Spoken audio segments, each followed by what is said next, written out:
టాలీవుడ్‌లో చాలామంది కపుల్స్ పెళ్లి చేసుకుంటా ఉంటారు. అలాగే విడిపోతూ ఉంటారు. అది మామూలుగా జరుగుతున్నటువంటి ఇష్యూసే. కానీ అదే విడాకులకు సంబంధించి కూడా పొలిటికల్‌గా వెళ్తే మాత్రం చాలా దారుణంగా ఉంటుందని చెప్పుకోవచ్చు. ఎందుకంటే ముఖ్యంగా నాగ చైతన్య, సమంతకి సంబంధించినటువంటి విడాకుల పర్వం ఏదైతే ఉందో అది పెద్ద ఎత్తున కూడా రూమర్స్ వచ్చినప్పుడు కూడా వాళ్ళిద్దరూ కూడా ఎక్కడ చాలా మటుకు స్పందించలేరు. కానీ చుట్టుపక్కల ఉన్న వాళ్ళు కొంచెం ఎక్కువగా స్పందించేశారు. అందులో భాగంగానే మీకు ఇప్పటికే గుర్తొచ్చేసి ఉండాలి నాకు తెలిసి మంత్రి కొండా సురేఖ ఈ నాగ చైతన్య మరియు సమంత విడాకులకు సంబంధించి కూడా పెద్ద ఎత్తున కూడా వివాదాస్పదమైనటువంటి వ్యాఖ్యలు చేశారు. అయితే కేటీఆర్‌పై విమర్శల సందర్భంగా నాగ చైతన్య, సమంత విడాకులకు ప్రస్తావించి కూడా వివాదంలో చిక్కుకున్నారామె. అయితే ఇప్పటికే నాగార్జున వేసినటువంటి పరువు నష్టం దావా కోర్టులో నడుస్తుండగా అర్ధరాత్రి ఆమె సంచలనమైనటువంటి ట్వీట్ చేశారు.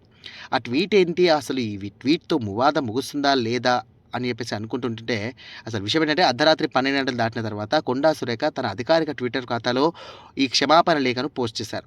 ఇక నాగార్జున ఆయన కుటుంబాన్ని కించపరిచారనే ఉద్దేశం తనకి లేదని స్పష్టం చేసింది.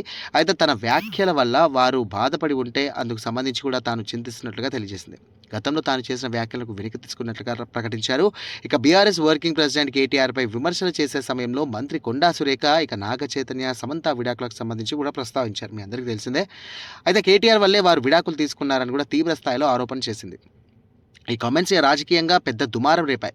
అయితే మంత్రి వ్యాఖ్యలకు సంబంధించి అక్కినేని ఫ్యామిలీకి తీవ్రంగా ఖండించింది. తన కుటుంబ పరువు నష్టం కలిగించారంటూ కూడా నాగార్జున ఆమెపై పరువు నష్టం దావా వేశారు. ఈ క్షమాపణను నాగార్జున కుటుంబం ఎలా స్వీకరిస్తుంది, అసలు పరువు నష్టం దావాపై తదుపరి పరిణామాలు ఎలా ఉంటాయనేది వేచి చూడాలి. అయితే ఇందులో తెలిసింది ఏంటంటే మనకు తెలిస్తేనే మాట్లాడాలి. అభియోగాలు మోపే ముందు కొంచెం ఆలోచించుకుంటే మాట్లాడితే బాగుంటుందని చెప్పేసి చాలామంది కూడా అనుకుంటున్నారు. మీరేమనుకుంటున్నారో ఒకసారి కామెంట్ చేయండి.